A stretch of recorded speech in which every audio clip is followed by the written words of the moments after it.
Assalamualaikum warahmatullahi wabarakatuh. Jumpa lagi dengan saya di Paling Baru Bima Channel. Pada video kali ini saya akan membahas tentang materi mata kuliah pengembangan organisasi. Tujuan daripada video ini adalah untuk membantu mahasiswa dalam mendalami ilmu tentang pengembangan organisasi.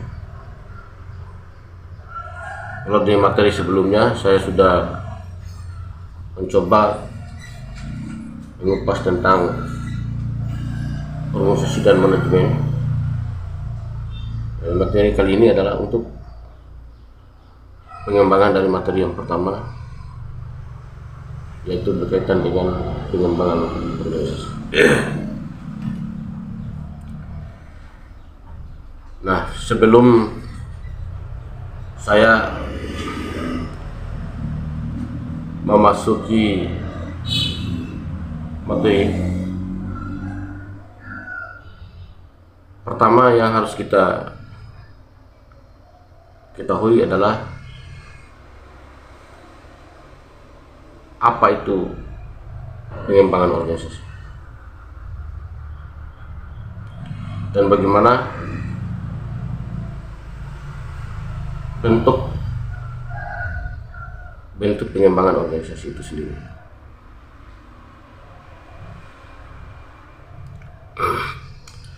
Kemudian kita juga ingin mengetahui atau mengupas apa saja sasaran dalam pengembangan organisasi.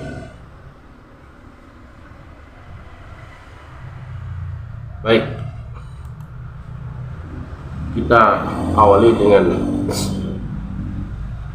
pengertian pengembangan. Jadi menurut Kamus Besar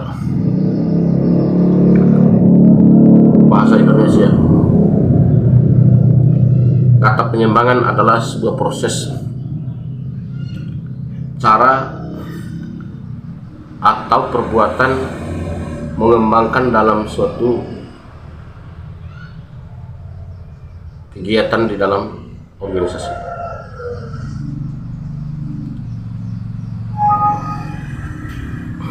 Jadi pengembangan organisasi ini atau pengembangan adalah perbuatan menjadikan bertambah, berubah atau bertambah sempurnanya pekerjaan, pikiran, pengetahuan tentang pengelolaan organisasi.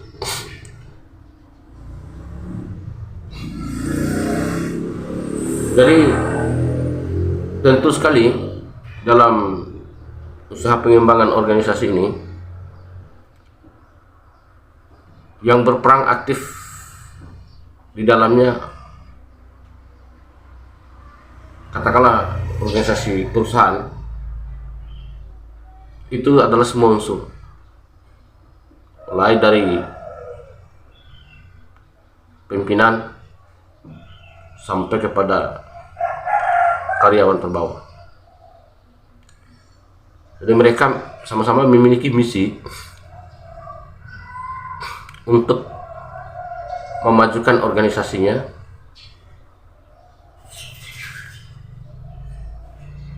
akan lebih baik.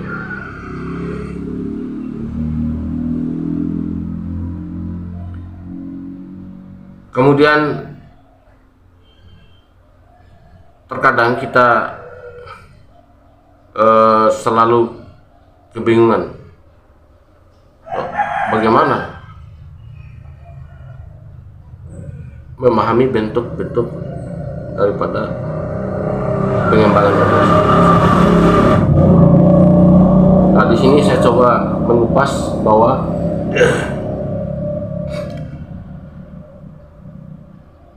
bentuk daripada pengembangan organisasi itu yang diperlukan adalah pertama mengidentifikasi dan mendefinisikan masalah serta pemahaman dan identitas masalah dalam organisasi. Itu yang pertama. Jadi setiap usaha pengembangan organisasi atau organization development, atau juga ada istilah PO, pengembangan organisasi, itu kita harus mengawalinya dengan mengidentifikasikan segala sesuatu kebutuhan, segala sesuatu masalah yang dihadapi di dalam pengembangan organisasi itu sendiri. Mendefinisikan masalah penting di dalam pengembangan organisasi, karena tanpa kita memahami masalah di dalam organisasi, kita tidak bisa melaksanakan kegiatan pengembangan itu dengan baik. Harus diawali dengan mendefinisikan masalah dan mengidentifikasikan masalah-masalah yang harus kita analisa secara mendalam supaya kita dapat mengambil sebuah tindakan untuk usaha pengembangan tersebut. Kemudian yang kedua, pengumpulan data yang diperlukan. Nah, jadi di dalam usaha organization development atau pengembangan organisasi ini, kita harus memiliki data-data yang valid,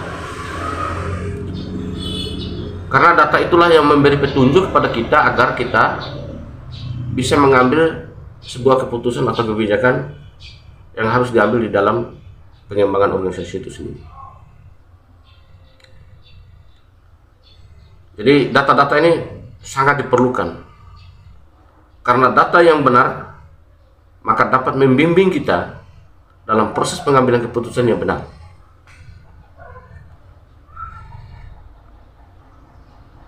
Tanpa data yang benar, maka usaha kita untuk melakukan pengembangan organisasi itu sangat tidak begitu maksimal, sangat tidak begitu maksimal. Oleh karena itu, bagi setiap pimpinan, bagi setiap usahawan yang ingin melakukan pengembangan organisasinya, pengembangan perusahaannya, maka harus memiliki data yang valid, data yang reliable. Karena dengan data itu segala proses dalam usaha pengembangan itu akan menjamin kelancarannya. Oleh karena demikian, ya, kita harus pegang data yang valid. Kemudian yang selanjutnya adalah melakukan diagnosis. Jadi kita harus melakukan pemeriksaan awal. Segala sesuatu yang akan kita lakukan itu harus diawali dengan pemeriksaan yang intensif. Jangan sampai kita melakukan pengembangan organisasi lalu kita tidak melakukan diagnosis. Ini sangat berbahaya. Penentuan awal masalah melalui diagnosis ini adalah sangat urgen, yang dimana akan membantu kita dalam mengambil sebuah keputusan.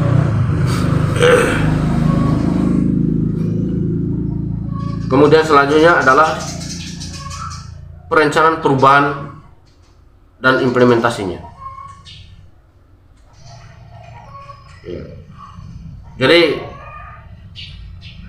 kalau kita berbicara tentang perencanaan, memang pada dasarnya organisasi itu adalah wadah di mana orang berkumpul untuk bekerja sama dengan mencapai satu tujuan.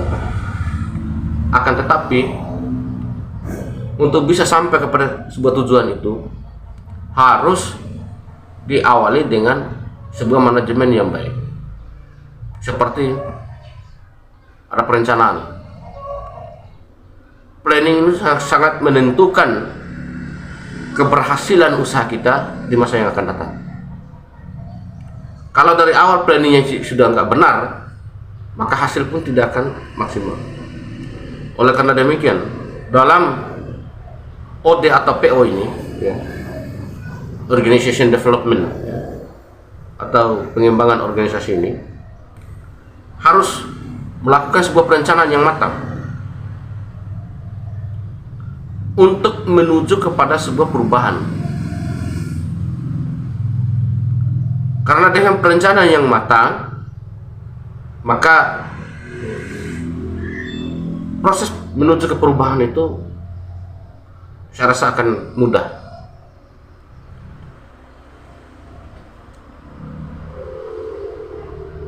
Lalu setelah melakukan perencanaan yang matang, menentukan segala unsur-unsur sebagai alat pendukung dan lain sebagainya untuk organization development ini, maka harus dilaksanakan gitu. Harus dilaksanakan sebuah perencanaan itu. Apalah artinya sebuah perencanaan saja kalau tidak direalisasikan, tidak dilaksanakan dengan baik. Maka kalau kita dalam sebuah organisasi, memajukan organisasi harus diawali dengan sebuah perencanaan yang baik. Kemudian perencanaan itu sudah dianggap matang, diuji beberapa kali, ya, kematangannya. Setelah itu baru kita mengambil sebuah keputusan, laksanakan. Harus dilaksanakan.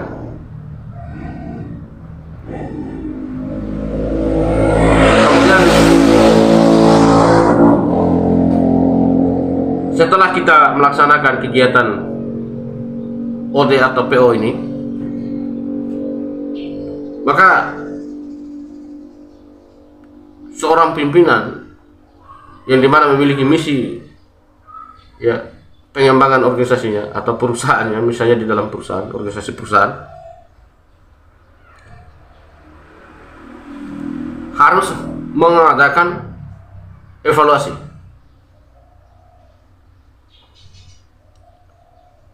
Apa pentingnya evaluasi ini? Pentingnya evaluasi adalah untuk mengukur, ya, sudah sejauh mana usaha perubahan ini sampai kepada tujuan itu. Dan di dalam pelaksanaan kegiatan pengembangan organisasi ini, apakah ada masalah atau ada hal-hal lain yang rasanya harus disempurnakan untuk bisa membawa organisasi ini kepada satu kemajuan. Oleh karena itu, evaluasi sangat penting di dalam OD dan PO. OD atau PO.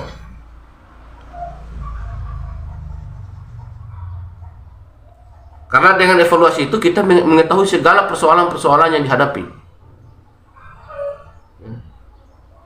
Baik kita evaluasi dari awal, dari perencanaannya, kemudian pelaksanaannya di lapangan, ya. Kemudian hal-hal lain sebagai pendukung di dalam kegiatan pengembangan organisasi,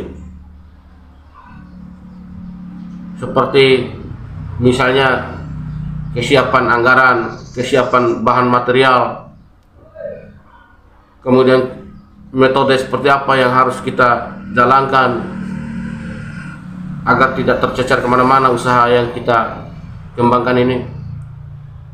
Kemudian juga kita harus memahami, ya, keinginan pasar itu seperti apa. Nah, jadi kalau kita tidak melakukan evaluasi di dalam organization development ini kita tidak bisa mengukur apakah kita berhasil atau gagal.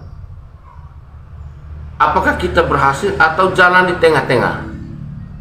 Oleh karena itu, fungsi evaluasi sangat penting. Ya. Namun ada satu yang terlewatkan sedikit. Sebelum evaluasi itu ada fungsi controlling di situ. Ya. Di dalam pengembangan organisasi ada fungsi controlling juga. Untuk mengawasi jalannya kegiatan perubahan organisasi atau pengembangan organisasi. Apakah jalan itu, pengembangan organisasi itu berjalan dengan rencana awal, atau mungkin di tengah jalan ada perubahan-perubahan yang muncul secara tiba-tiba, lalu kemudian kebijakan dan pengambilan keputusannya berubah juga di tengah jalan. Ini perlu juga mengadakan pengawasan.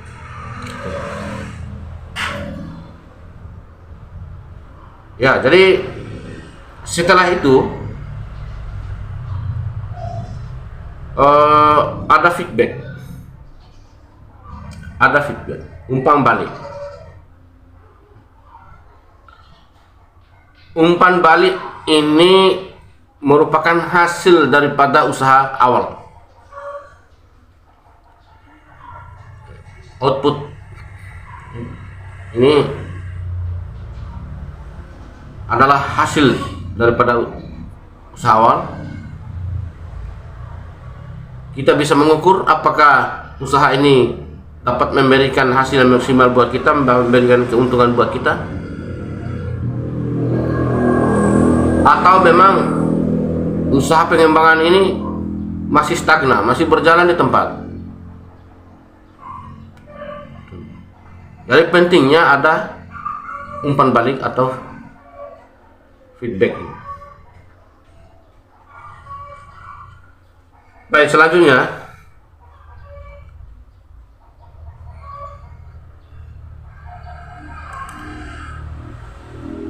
apa kira-kira sasaran dari pengembangan organisasi? Nah, tentu sekali kita bertanya, apa sasarannya?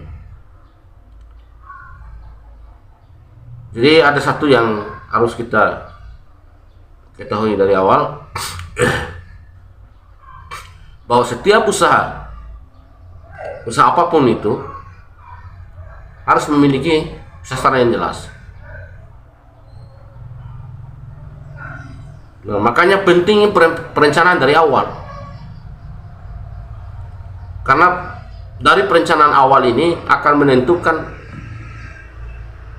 arah, tujuan, dan sasaran utama daripada usaha kita. Lebih dari dalam organization development atau pengembangan organisasi dalam istilah bahasa Indonesianya. Jadi apa sasaran utama dari pengembangan organisasi itu? Kita mencoba untuk mengupas secara singkat. Sasaran utama dari pengembangan organisasi adalah semua anggota organisasi itu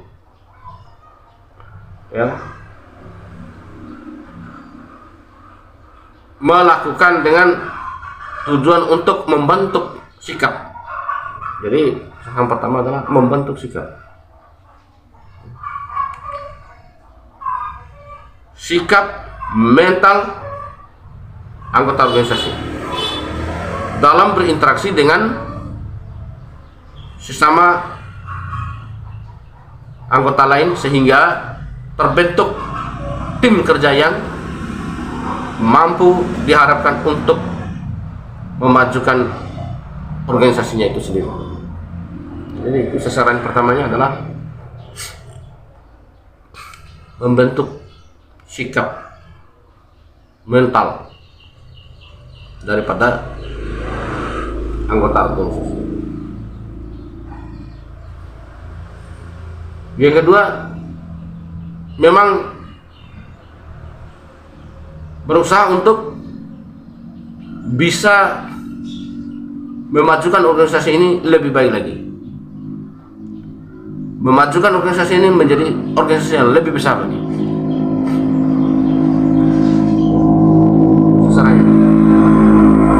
Yang ketiga, bagaimana hasil pengembangan organisasi ini dapat memberikan keuntungan yang besar untuk peningkatan dan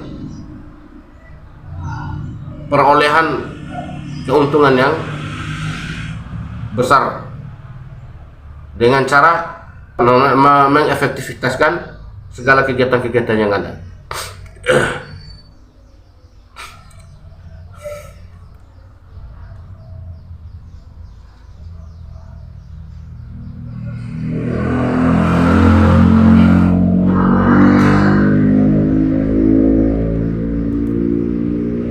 Kemudian selanjutnya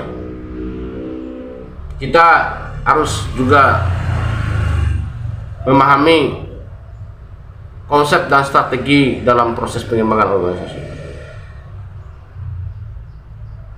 Tanpa konsep dan strategi yang benar, usaha kita dalam pengembangan organisasi itu juga bisa fatal. Oleh karena demikian, saya di sini mencoba untuk menggali apa itu strategi pengembangan organisasi.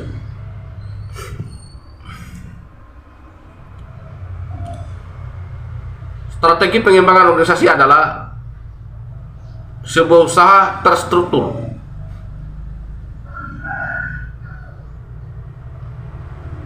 dan terencana di dalam suatu wadah atau organisasi.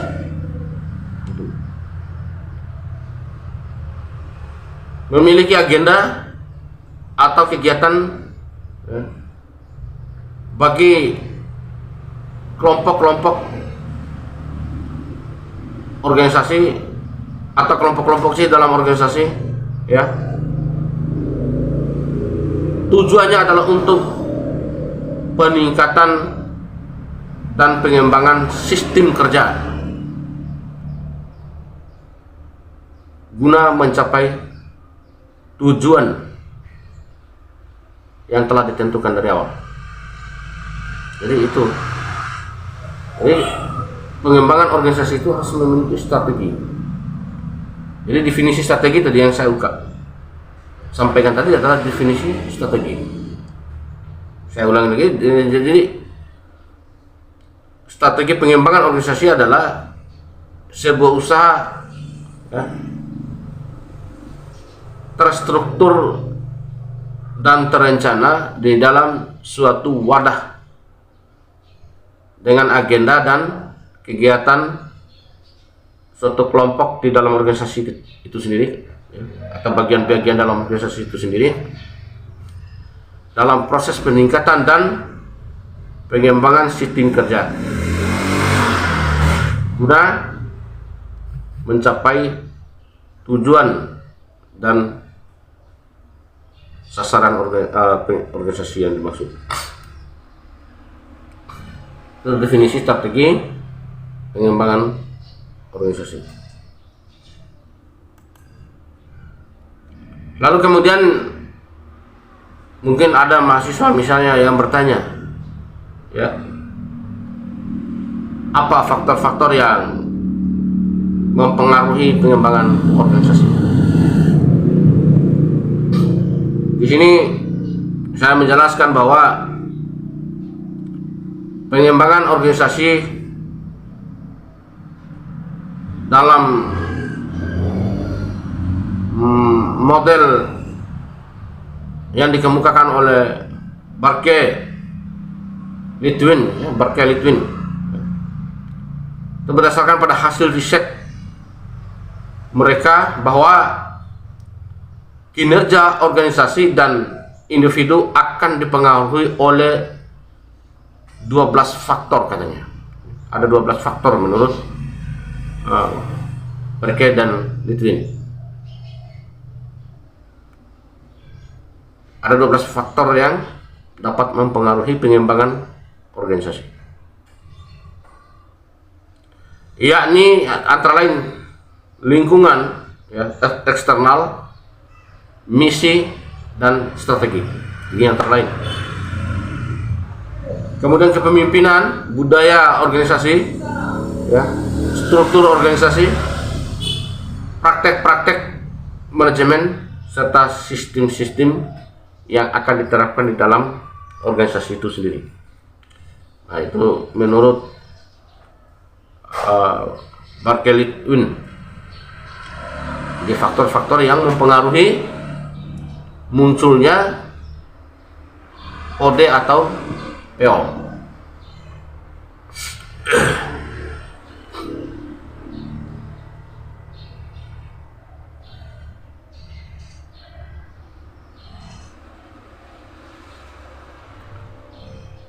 Faktor yang pertama adalah kebutuhan eksternal.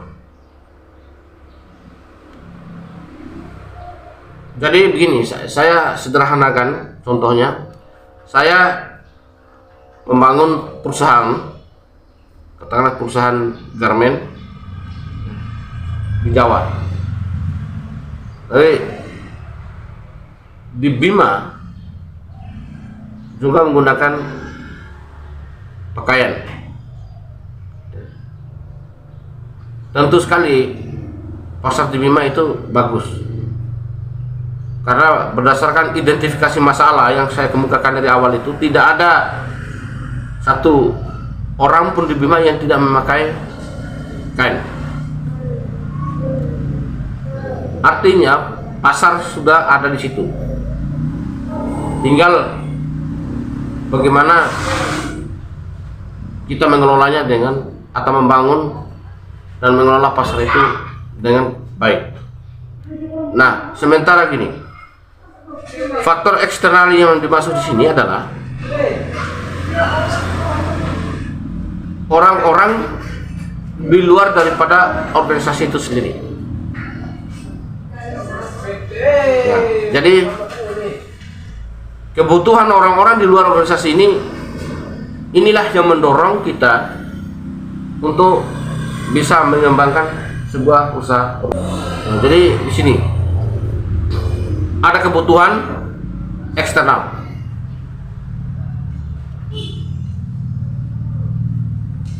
Selain daripada kebutuhan internal. Kemudian misi dan strategi. Tidak ada lain kalau misi dalam usaha adalah untuk mencapai tujuan dan keuntungan yang besar dalam usaha. Jadi strateginya sudah saya kemukakan di atas.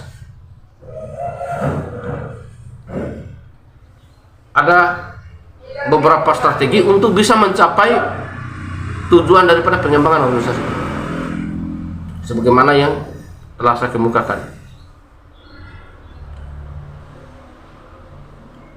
Kemudian di dalam pengembangan organisasi itu juga ada peran leader, seorang pemimpin. Jadi bagaimana pemimpin ini bisa membawa organisasinya akan lebih baik? Bahwa peran seorang pemimpin di dalam organisasi itu sangatlah penting. Ya, kita memahami di mana ada organisasi pasti ada pemimpin. Akan tetapi tidak juga semua pemimpin itu mampu membaca atau memiliki konsep-konsep dan strategi-strategi yang bagus untuk bisa mencapai, untuk bisa membawa organisasinya dalam mencapai sebuah tujuan. Nah, oleh karena demikian seorang pemimpin itu wajib memahami, ya, konsep-konsep dan teori-teori pengembangan organisasi agar bisa menentukan kedepannya itu langkah apa yang harus diambil metode apa yang harus diterapkan, dan bagaimana bisa mengefektifkan kegiatan itu dengan biaya yang cukup murah dan sangat efektif. Kemudian lanjut, budaya organisasi. Budaya organisasi juga ini sangat penting di dalam pengembangan organisasi.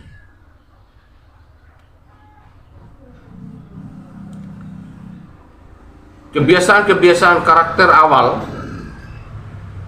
organisasi harus diperhatikan benar-benar. Jangan sampai kita mengabaikan hal-hal yang sudah menjadi kebiasaan di dalam organisasi. Karena kalau kebiasaannya itu bagus, artinya kebiasaan ini dapat membawa perubahan, membawa kemajuan organisasi, itu harus dipertahankan. Jadi budaya organisasi ini sangat juga menentukan akan keberhasilan dalam sebuah pengembangan organisasi.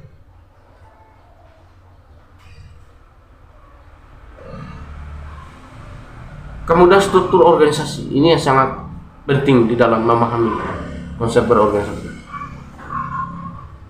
Terkadang kita selama ini, ya, atau di luar sana, di dalam menempatkan orang-orang yang ada dalam struktur itu terkadang asal-asalan.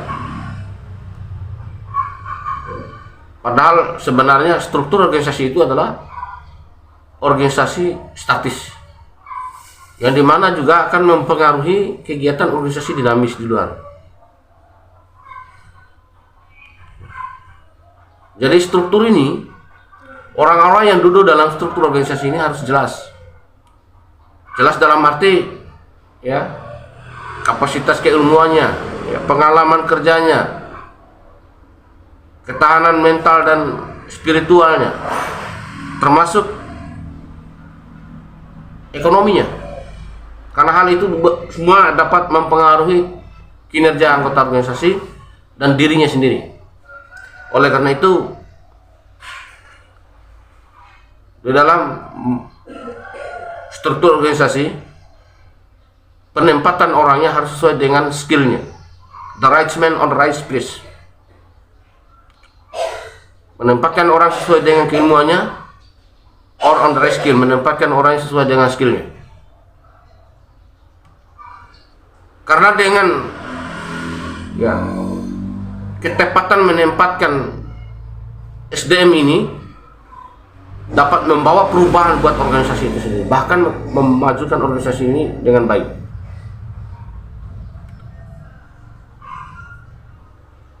Nah,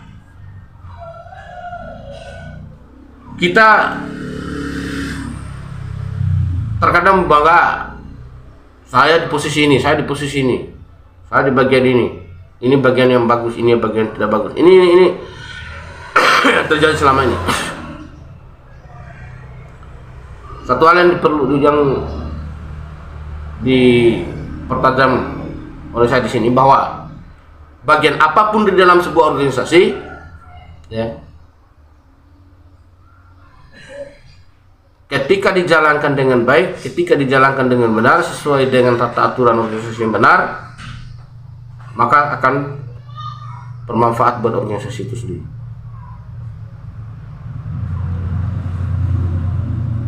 Juga sebaliknya, kalau Anda merasa diri bahwa saya ditempatkan di tempat yang tidak benar, tidak baik, tidak bagus, tempat yang kering misal, berarti Anda tidak memahami konsep berorganisasi yang benar. Karena, kenapa saya katakan demikian? Kerja organisasi itu adalah satu kesatuan yang utuh. Organisasi itu fungsinya wadah untuk menampung orang-orang yang memiliki visi, misi, ide yang sama, kemudian memiliki tujuan pekerjaan yang sama, untuk mencapai keberuntungan. Itu tujuan organisasi. Maka di posisi apapun dalam struktur organisasi ditempatkan oleh seorang pimpinannya harus diterima dengan baik, dilaksanakan dengan penuh amanah.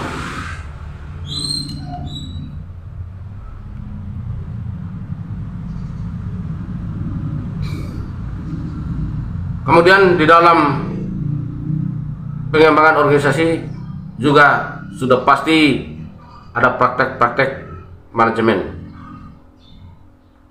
Ya, praktek-praktek manajemen itu yang dari awal tadi saya sudah jelaskan, ada planning, ada perencanaan, ada organizing, ya. Kemudian ada updating, ada controlling, ada evaluating, ada directing.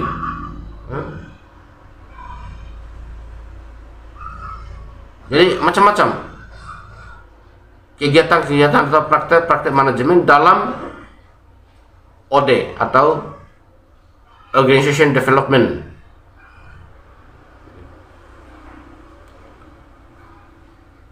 Yang dimana praktek-praktek manajemen ini dapat membawa kita dalam mengelola organisasi itu ke hal-hal yang sangat baik, membawa atau memberikan keuntungan yang cukup bagus ketika praktek manajemennya ini dilaksanakan dengan baik dan tata aturan organisasi di dalamnya. Yakin dan percaya itu. Nah, di balik itu atau selanjutnya ada juga sistem-sistem main yang harus dijalankan oleh organisasi dalam pengembangan organisasinya. Macam-macam sistem-sistem permain sistem-sistem mainnya.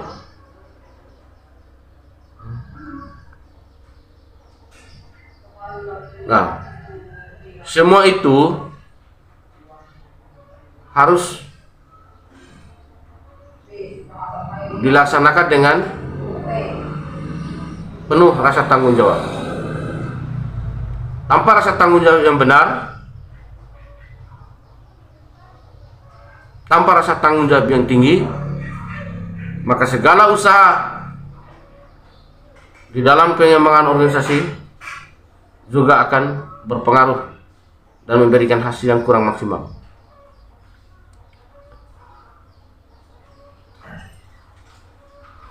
Siapa yang terlibat di dalam pengembangan organisasi?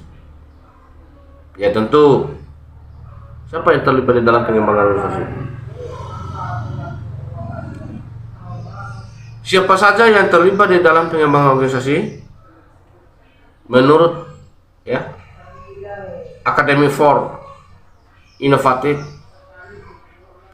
atau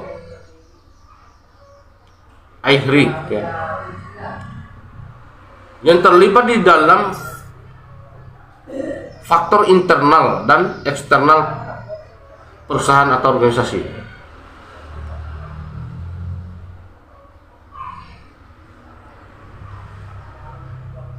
Satu, manajemen atau manajer, dua, karyawan. Termasuk itu adalah bagian dari faktor internal. Sedangkan pelanggan, investor atau pemasok dan masyarakat serta pemerintah yang terlibat di dalam adalah faktor eksternal. Jadi yang terlibat di dalam pengembangan organisasi itu ada dua faktor, ada dua unsur maksudnya. Yang pertama, unsur yang terdiri dari pimpinan dan karyawan. Terus yang kedua, faktor eksternal yang terdiri dari pelanggan, kemudian investor dan pemerintah. Kedua unsur ini saling melengkapi. ada faktor internal, ya, tetapi tidak ada faktor eksternal. Ini sangat juga tidak bisa organisasi itu berjalan dengan baik, karena segala usaha yang dibangun di dalam organisasi itu adalah untuk kebutuhan eksternal, untuk kebutuhan pelanggan, untuk kebutuhan masyarakat, dan dijamin keamanannya, ya, secara legal standing oleh pemerintah melalui proses perizinan, pajak, retribusi dan lain sebagainya. Jadi faktor eksternal ini sangat menentukan juga keberhasilan orang-orang yang di dalam organisasi.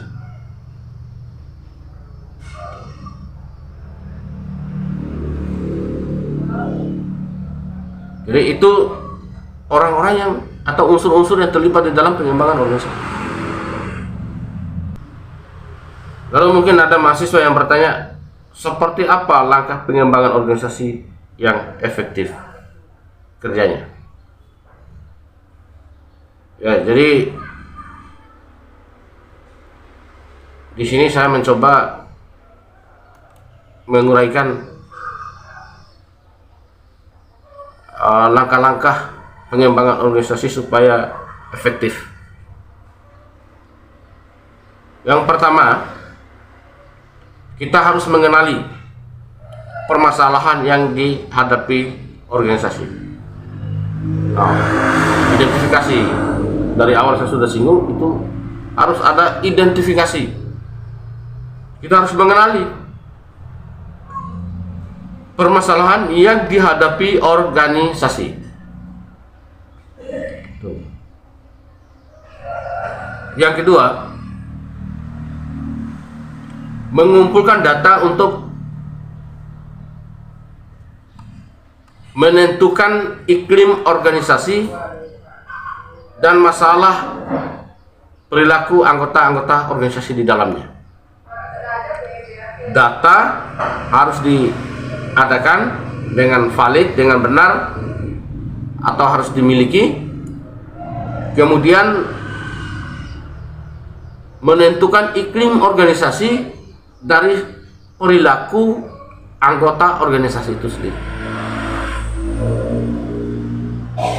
Kalau suasana organisasi itu bagus, nyaman, tentram, maka dalam proses pengembangan organisasi itu akan bagus juga.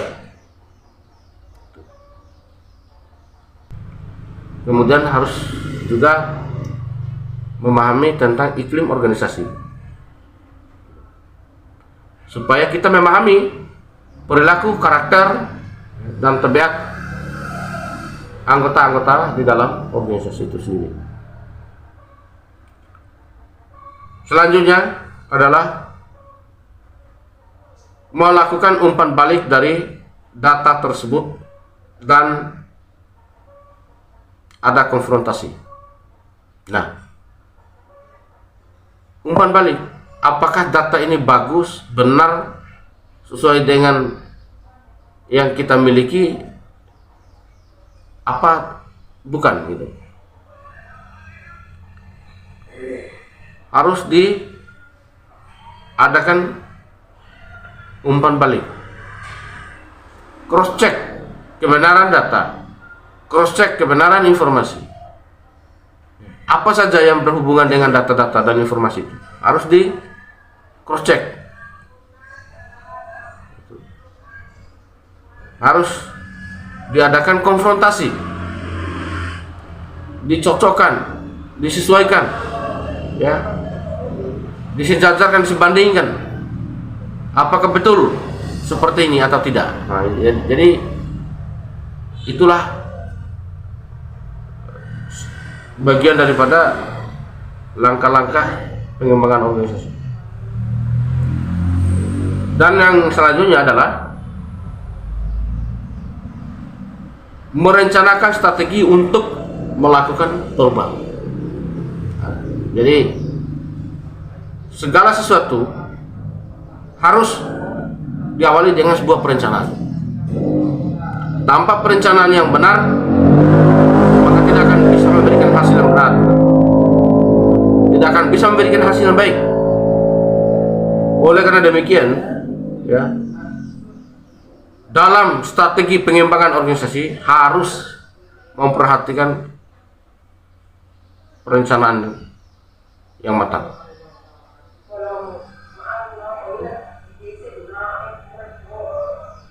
Kenapa harus diawali dengan sebuah perencanaan yang matang? Karena dalam proses pengembangan atau perubahan organisasi itu membutuhkan metode, data, bahan baku, unsur-unsur lain, misalnya uang, misalnya mesin, atau apa sajalah unsur-unsur manajemen yang di dalamnya yang dapat menentukan keberhasilan daripada usaha perubahan organisasi itu atau pengembangan organisasi. Nah, baik, dari segala atau semua materi yang saya kemukakan tadi, mudah-mudahan dapat bermanfaat bagi mahasiswa di semester 5 yang saat ini menempuh mata kuliah pengembangan organisasi, khususnya di jurusan ilmu administrasi negara. Mudah-mudahan dengan adanya video ini, ya, dapat membantu para mahasiswa untuk memahami konsep-konsep tentang pengembangan organisasi. Di akhir video ini, saya berharap kepada Anda semua dimanapun Anda berada, biasakan diri untuk menonton video sampai selesai agar Anda tidak gagal paham, dan berikan komentar-komentar yang positif serta bagikan kepada teman-temannya. Mudah-mudahan apa yang saya sampaikan ini bermanfaat untuk semua. Saya akhiri dengan ucapan jazakumullahu khairan katsira. Billahi taufiq wal hidayah. Assalamualaikum warahmatullahi wabarakatuh.